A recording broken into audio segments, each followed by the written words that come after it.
Good morning. The time is 6:32 on January 1st. I'm Madison Pergram, and thank you for joining us on Mountain News this morning. Happy New Year. Looking at 2020 and New Year. If you're just getting up, grabbing that coffee, you celebrated last night. Hopefully you had some fun. Let's go to meteorologist Kelly McShane, who's in the studio with us this morning. I know, Kelly, me and you were long gone asleep by midnight. Oh, yeah. Yes, I were up by 2 to celebrate the New Year at 2. Yes. Yeah. So fun times for us. But I hope everybody else had fun. Yeah, I hope everybody did have fun. And it was some pretty nice forecast for it. We stayed dry, so that's always good news for the new year. And it's looking like how today is going to be as well. Satellite and radar showing a few clouds moving through. We do stay dry though, but we are going to be starting off mostly cloudy, and temperatures a little bit on the cooler side. Into those valleys, you're in the low to mid 30s. Everybody else in the upper 30s to lower 40s. Hazard at 41 this morning. London 39, Prestonsburg 37, Logan, West Virginia at 36 degrees. And winds are still cranking about 5 to 10 miles an hour. They're going to continue to be that way throughout the day. Like I said, we're going to start off with more clouds, but this afternoon, we will see a little bit more of that sunshine, but it won't last for long. I will have those details on what we can expect towards the end of the week here in just a little bit, Madison. Thank you, Kelly. Well, Prestonsburg Fire Department's longest active member died Sunday. Johnny Shepard served the community for more than 46 years. WYMT's Marianne Fletcher talked with the department chief about the impact Shepard left on Eastern Kentucky. Members of a fire department share an unbreakable bond. It creates a family atmosphere. It creates a brotherhood. There for each other during the good, bad, and scary times. That creates a bond that you can rely on one another. And when you get to that point, you care for one another. Which is why the loss of one of their own is a punch to the gut. I was devastated, and Johnny will just be truly missed. Prestonsburg Fire Department Chief Mike Brown says there will never be another Johnny Shepard. Johnny Shepard was just one of a kind. Johnny was the type, he never complained. He never had an issue with anything. Spending more than 46 years of his life helping others. Johnny was the oldest active firefighter at Prestonsburg Fire Department. A teacher, a mentor, and a friend. Shepard played those roles and more every day. If we went a week or something and we didn't hear from him or see him, then, we were on the phone trying to figure out where's he at and what's going on. And although his boots will never be filled again, you're going to have that void in knowing that he's not going to walk back through that door. Brown says he finds relief in one thing. I have no doubt in my mind that his presence will still be there. Carrying on Shepard's legacy. In Floyd County, Marianne Fletcher, WYMT Mountain News. Now, Johnny Shepard's visitation will begin at 4 o'clock tomorrow, and a memorial service will start at 6 inside the Mountain Arts Center.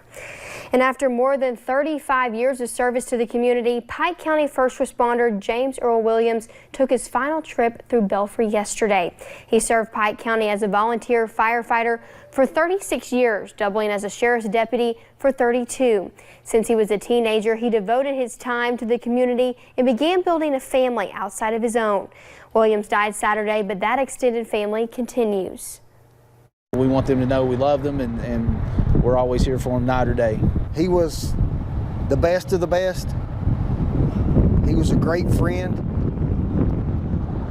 He was a hero. He was a hero to everybody. Assistant Chief Mike Brown says the department picked up a new rescue truck this past weekend, and he says that truck was a direct result of Williams' devotion to the community.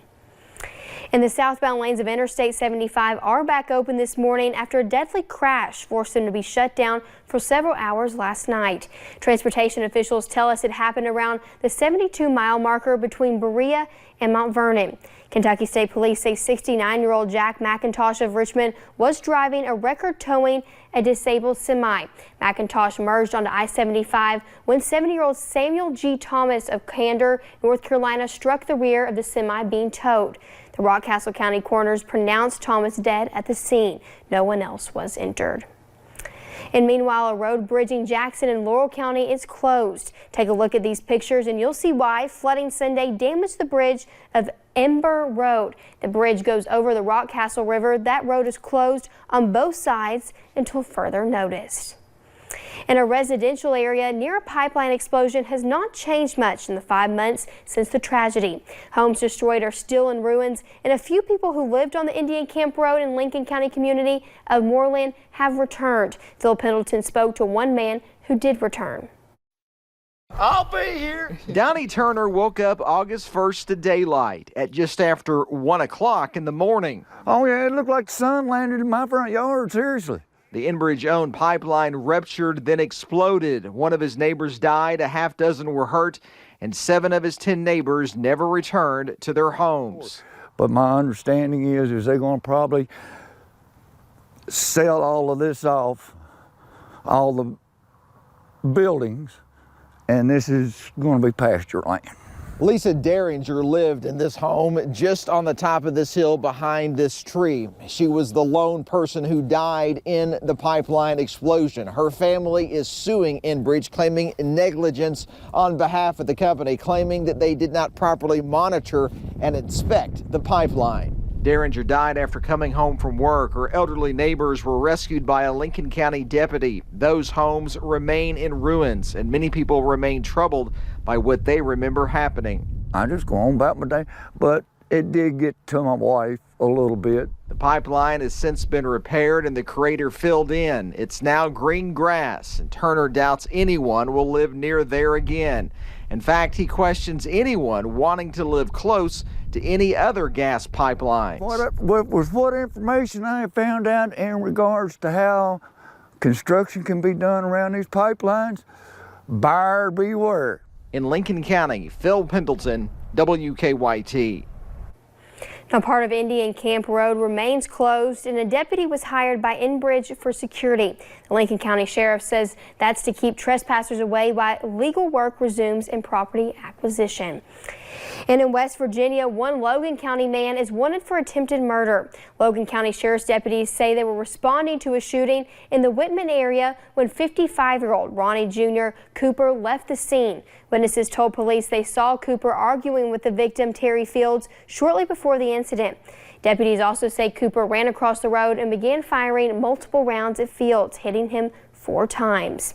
Fields was flown to Cobble Huntington Hospital, where his condition is unknown. Anyone with information about Ronnie Jr. Cooper is asked to call 911 or the Logan County Sheriff's Office at 304-792-8590. And a puppy that was stolen at gunpoint in Maryland Monday is safe and back home with his family. Lobo was out walking with his owner when a woman approached, pulled a gun, and demanded the puppy. There was a struggle between the owner, the woman, and another male suspect. The owner received minor injuries, and he said the woman pulled the trigger of her gun more than once, but it failed to fire. The couple made off with Lobo, but the story went viral on social media, and somebody spotted him Tuesday afternoon in Washington, D.C. After taking his dog, they tried to fire the gun at him multiple times. Luckily, the gun never went off. A pet is more than just a pet. It's a family member. That's the reason the person was willing to fight for his pet, in spite of a gun being pointed at him. The suspects are still at large, and they were last seen in a Ford Crown Victoria with Virginia tags. The hood and front fender are black, and police say the woman has tattoos on her face, and both should be considered armed and dangerous.